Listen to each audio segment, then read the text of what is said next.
Scott just made the point. Jefferson seems to be a lot more secure, not just.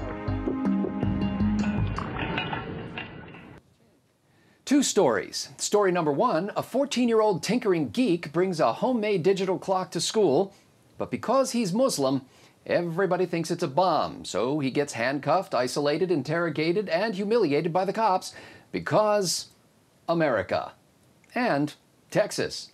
Story number two, a kid brings to school a metallic case with a timing device that looks like it could be a homemade bomb. He's asked about it but won't say much. The school takes appropriate precautions in this post-9/11 world to make sure hundreds of students and teachers are safe. I'm PJTV's Scott Ott, joined now by Stephen Green and Bill Whittle. And men, we've heard both of these stories, and yet we probably still don't know what actually happened at MacArthur High School in Irving, Texas on September 14th. Now, I don't want us to expatiate from our ignorance, adding further speculation to the current cloud.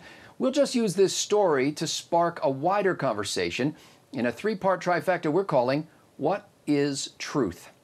On Bill Maher's HBO show Real Time, MSNBC's Chris Matthews, for perhaps the first time in recorded history, said exactly what I've been thinking. You know what the problem in this country, one of the problems we got, is this willingness to take sides in a fight like this without knowing what the hell happened. And it is amazing. Everybody goes right to their battle stations. I'm with the minority. Yeah. The minority's right. Those teachers are wrong. How do you know? I wasn't there. You weren't there. The problem is I don't know. How do you know?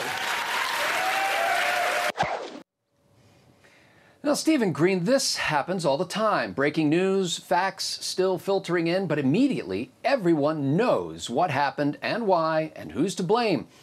Now, as a news consumer, how do you make sense of often conflicting information and then form opinions about it? Well, I can't really look at it as a news consumer because that's not my job. My job is to read all this stuff as somebody whose job it is to then share it and put his own spin on it. I do, however, try to be a little more responsible than your typical blogger or Facebook fiend. I like to take a look at this story and then immediately come up with a Twitter hashtag that snarkily reflects my preconceived notion of how the story should be played.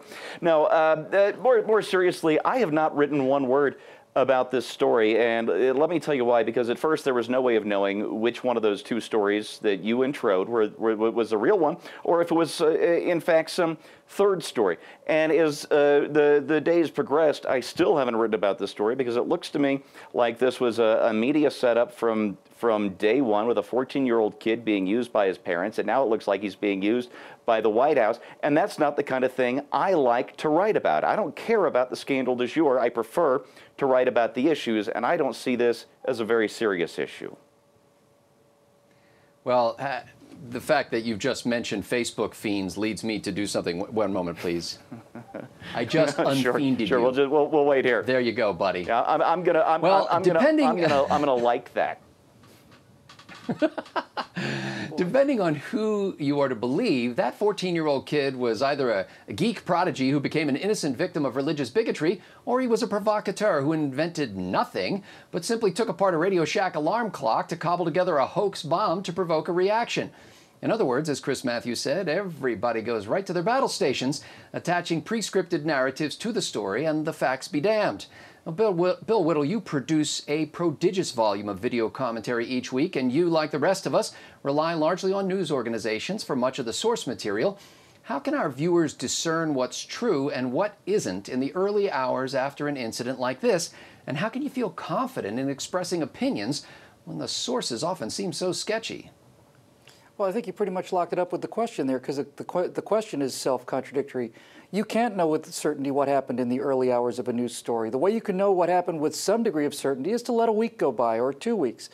You know, you don't have to make the response immediately. And I know where you're going with this whole segment idea, Scott, because you're a very fair-minded individual and you're a good and decent man.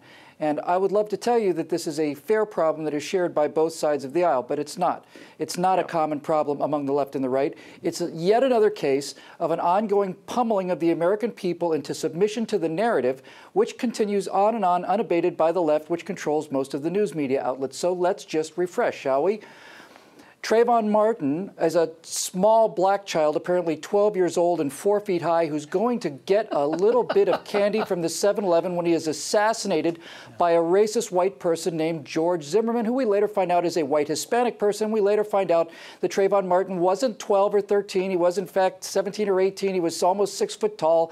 He wasn't going to get some candy. He was hopped up on a drug called lean, and there was a fight, and Zimmerman was nearly killed.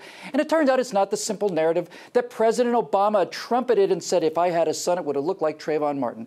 And in Michael Brown, a gentle giant, a kind, gentle giant of a man, simply goes down to the store to get just to get a cup of coffee or something, when he's murdered in cold blood by a police officer, and President Obama and Eric Holder talk about this horrible epidemic of murder of young black lives. It turns out that Michael Brown had in fact robbed that store, had been confronted by a police officer who he then tried to kill with his own gun, and so on. So now we have a poor young Muslim youth who's been oppressed by this horrible, horrible, horrible, horrible, horrible, horrible, awful, awful, awful, horrible, racist, horrible, Islamophobic, racist, horrible, horrible nightmare called America, for just trying to make a clock and be a little science student. And as time, President Obama says, come to the White House with your awesome clock.